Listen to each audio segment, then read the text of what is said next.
Seguimos entonces, fue riquísima la charla que manteníamos con Daniel en la pausa, pero bueno, había que hacer la pausa. Vamos a tratar de que sea tan rica esta segunda parte. Estábamos hablando, y quedó como un tema cuasi pendiente, mi convencimiento, pero no interesa. Vamos a hablar de otros temas. ¿Por qué la gente tiene que votar al frente en octubre? Y te enlazo la pregunta. ¿La gente termina votando con el bolsillo? Con el bolsillo y con el corazón, ¿no? Pero... ¿Más con el bolsillo? No, con los dos. ¿Con los dos? Yo creo que con los dos. Pero cuando el bolsillo está... ya no da más con el bolsillo. El ejemplo es argentino. O sea, hoy, Uruguay. Yo te voy a dar un ejemplo que te lo decía fuera de micrófono. Fuera del aire. Un amigo desencantado frente amplista, como nos pueden estar mirando algunos que están escuchando ahora, están mirando, me dice, sabés que tuvimos un año, siempre coincidimos por el tema del laburo una vez por semana. Y discutíamos de política, de una forma muy tolerante, como tiene que ser. Y un día viene y me dice, Daniel, ¿sabes qué? Me convencieron, voy a votar al Frente Amplio otra vez. Y me contó por qué. Una reunión con amigos de Montevideo, de un amigo que hace tiempo que no veía, que trabaja en Bélgica, en un organismo internacional, que hacía tiempo que no venía al Uruguay. Y en la charla empezaron a quejarse, ¿no? Decir, no, porque pasa esto y pasó esto y pasó lo otro. Digo, mire, ustedes hagan lo que quieran. Yo le digo cómo nos ven, cómo nosotros vemos a Uruguay y cómo se ve a Uruguay en el mundo.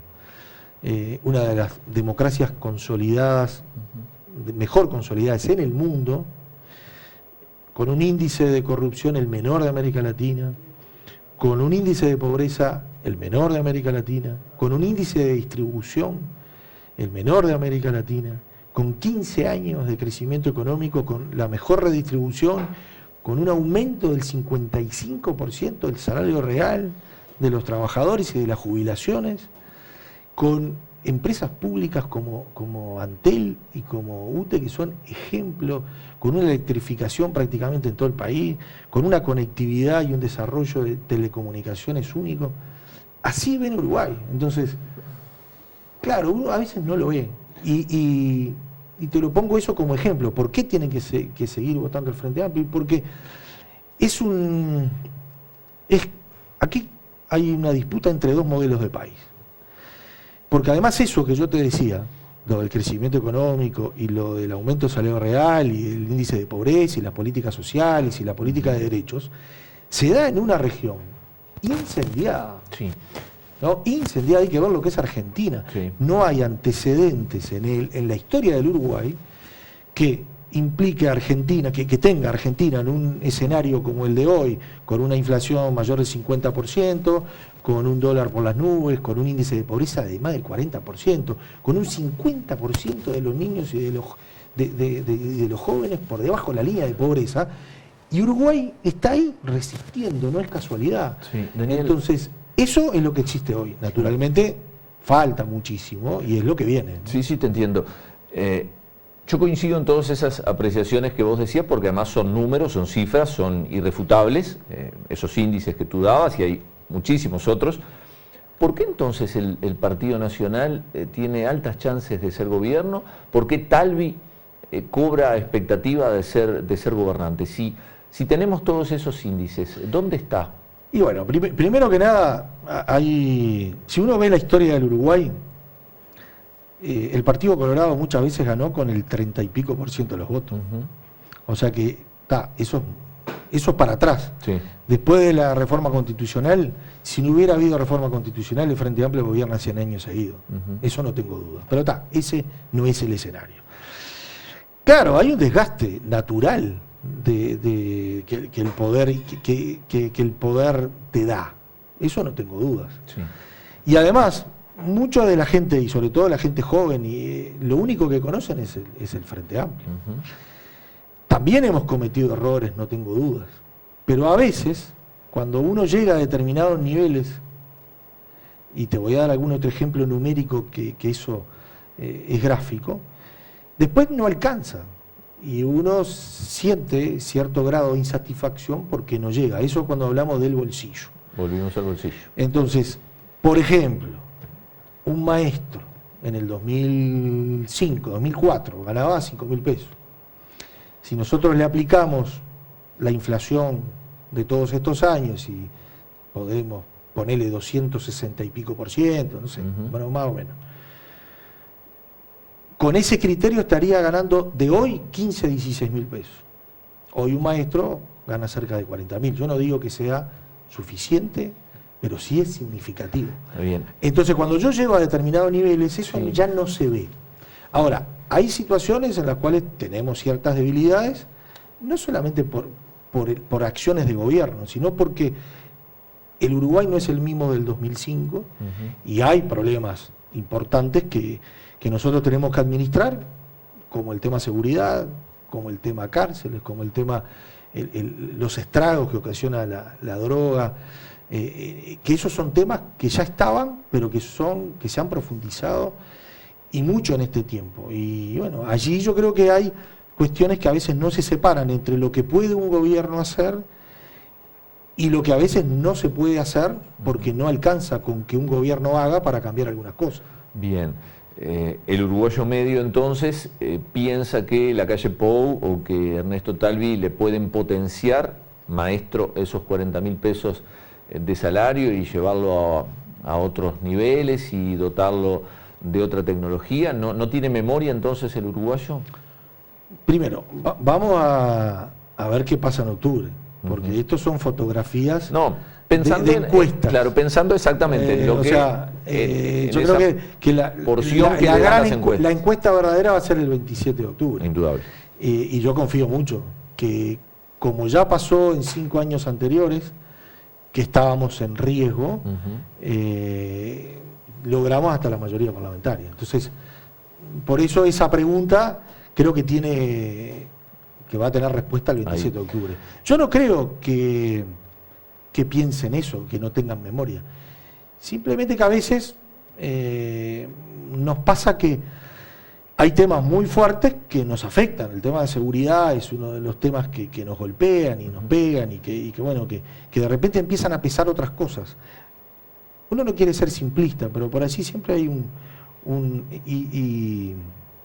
hay un cuadro que hablan de que cuando gobierna la izquierda y hay una redistribución mejor y hay mejores salarios y demás, uno llega a determinados niveles que después ya se acostumbra a estar allí y quiere más. Y bueno, ese es el capitalismo de hoy, eso es lo que nos marca el grado de insatisfacción que tenemos. Pero yo confío plenamente en que la gente el 27 de octubre tiene las cosas claras y va a tener las cosas claras. Bien. Y ojo con estas encuestas que son fotografías y que incluso van marcando un crecimiento del Frente Amplio. Ahora, no nos olvidemos que tener el 30 y pico %, 40% de la intención de voto en alguna de estas encuestas como hoy marcan, después de 15 años de gobierno, no hay antecedentes en la historia. Por eso yo te decía, antes del 96, el Partido Colorado ganaba con un 30 y pico %. O sea que no estamos tan mal tampoco. Bien. Daniel, vamos a municipalizar la conversación. De Huracán Mución no hablar. ¿Hablamos? Todavía nos queda mucho tiempo, vamos a hablar, por supuesto. Municipalizar me refiero al hecho de hablar de los temas que todos sabemos. El departamento de Florida hoy está polarizado entre un partido nacional y una agrupación Manuel Oribe que lidera el gobierno. Sabemos que has sido crítico tú en tus apreciaciones de ese tipo de relación. Y fuerzas opositoras, como en este caso puede ser el Frente Amplio, como puede ser el Partido Colorado. ¿Se tiene la fuerza desde, en este caso la pregunta es hacia el Frente Amplio, de hacerle fuerza, valga la redundancia, a ese encisismo? Y yo creo que sí. Igual a mí me gusta repetir una frase que es: no hay más a ver si yo lo engancho para que me diga, y yo en el titular diga Venezuela es una dictadura y el otro no es una dictadura. Yo creo que el mundo, la vida y Venezuela en particular tiene varias lecturas, es un tema muy complejo, pero la postura de Uruguay de intentar acercarse a pesar de los pesares y a pesar de que hay cosas que están muy mal en Venezuela, fue una postura del cual yo me siento orgulloso y en concordancia absoluta. ¿Tratados de libre comercio? ¿Los votás? Y ahí depende ¿Con Estados Unidos? Depende con quiénes y en qué condiciones. Yo creo que Uruguay, como pocas veces en la historia del país, se ha abierto y no es tan dependiente regional. Una de las razones por las cuales tampoco nos incendiamos junto con Argentina y con Brasil. Negociamos, creo que con casi 150 países, sí. Y eso fue por políticas claras que el Frente Amplio desarrolló en estos 15 años. Y yo no me niego a yo creo que ahí uno no puede ser dogmático. Uno tiene que saber que Uruguay se tiene que abrir, tiene que negociar, tiene que defender la región, pero bueno, en qué condiciones, cómo y con quiénes, eso se tiene que analizar específicamente en cada caso. Uso de agroquímicos, pesticidas para potenciar en el agro el mayor cultivo y ser mayores productores de alimentos al mundo. Y el mundo está pasando por un momento muy complicado en el cuidado de esas cosas. Yo creo que ahí es el equilibrio, como hablábamos de UPM, lo estrictamente necesario. Yo creo que los extremos en cuanto a decir no usarlo, sí tiene una repercusión muy grande en lo que es lo económico, pero sí usarlo con muchísima responsabilidad, cuidado y control. Eso nosotros tenemos que cuidar, y de hecho Daniel Martínez te digo Daniel, pero es el programa de gobierno del Frente Amplio, ha ido desarrollando algunos proyectos o intención de desarrollar proyectos que tengan que ver con el cuidado del medio ambiente, por ejemplo el uso de los plásticos, pero hay que tener muchísimo cuidado y hay que tener una reglamentación cada vez más estricta, ¿no? ¿Qué porcentaje le vas a dedicar a la cultura en tu tarea como legislador? 101%.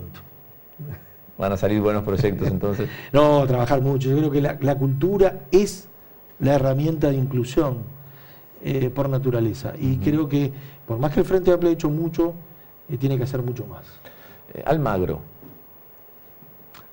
Ex Frente Amplio, no lo quiero más en la OEA. No. No. Bien. ¿Blancos y colorados en cargos de gobierno? Y por qué no, si es posible generar acuerdos. Si no, no. ¿Políticos o técnicos en los cargos de gobierno? Yo creo que va de la mano las dos cosas, ¿no? Tiene que ser la confianza. Y yo creo que un ejemplo de cómo gobernar en este tiempo lo marcó Daniel Martínez, en la Intendencia de Montevideo. Él puso técnicos donde había que poner técnicos, pero dotados y orientados en determinadas líneas políticas claras, porque yo creo mucho en la política y no creo en que los cargos políticos sean mala palabra, ¿no? Crucificaste, es un término feo, pero crucificaste a Almagro, no Sí. lo crees más en la OEA. ¿Crucificás a Sendik? No, no lo crucifico a Sendik. Sendik se equivocó, está sancionado por el propio Frente Amplio, es una de las pocas, yo creo que es un hecho histórico y que marca cómo es el Frente Amplio. Yo creo que no hay ningún país en el mundo que desde su propia fuerza política haya juzgado a Sendik y no le haya permitido, le haya sancionado y no pueda ser candidato en esta elección. Es un compañero que se equivocó. Uruguay tiene actos de corrupción donde no hay enriquecimientos de los políticos. Yo no sé si coincidís, son actos a veces de mala administración o de malas posturas administrativas, pero no hay enriquecimientos a diferencia de otros países. ¿Es un buen sistema político el que tenemos?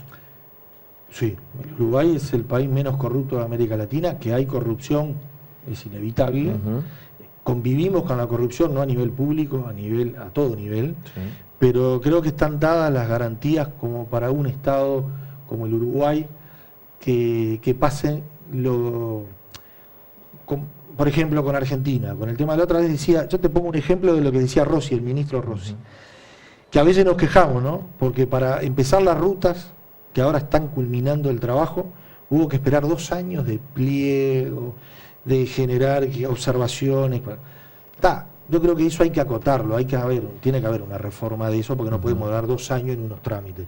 Pero nos da la garantía de lo que no pasó en la Argentina o de lo que pasó en Brasil, ¿no? Creo que están dadas las garantías y tenemos un sistema de partidos que ojalá, y de convivencia entre los partidos políticos, más allá de todos los cruces que van a haber electorales, que tenemos que defender, porque eso también es orgullo en el mundo y debe ser orgullo del Uruguay, y lo digo para todos los partidos políticos, no para el Frente Amplio. Se entiende. ¿Vas a viajar al Parlamento? ¿Vas a seguir viviendo en Florida? No, yo estoy radicado en Florida y tengo muchas cuestiones en Montevideo que me vinculan con Montevideo. Muchas veces vivo en el eje Florida-Montevideo. Por ahí vas a la sesión y te quedás allá y volvés al otro día. Tranquilo. Bueno, y entonces Huracán Buceo lo podrías ver más seguido si estás allá. No, yo voy igual. Yo voy igual, yo me arreglo, voy. ¿Hay figuras políticas vinculadas a Huracán Buceo? Mira, no, políticas que yo conozca no, pero... Bueno, tenemos a Eugenio Figueiredo, que yo no quiero ni nombrar, ¿no? Tenés que nombrarlo. Del mismo modo que tenés que nombraste a Almagro, tenés que nombrar a Eugenio Figueiredo. Si hay alguien que no quiero nombrar, otro crucificado en tu lista. Eugenio Figueiredo está crucificado. No, Tabaré ¿Sigue en el padrón de socios? No, creo que está expulsado de todo. No, Tabaré Cardoso, sí. Petru Valengi, que nació en Florida, pero hay jugadores, Carcacha Piedrabuena, si ahí me está escuchando, César Reyes, después está León, el Boca León, son todos jugadores, son todos de acá, que jugaron en Huracán Buceo, que son de Florida, el querido Mario Patrón, son cuadros simpáticos.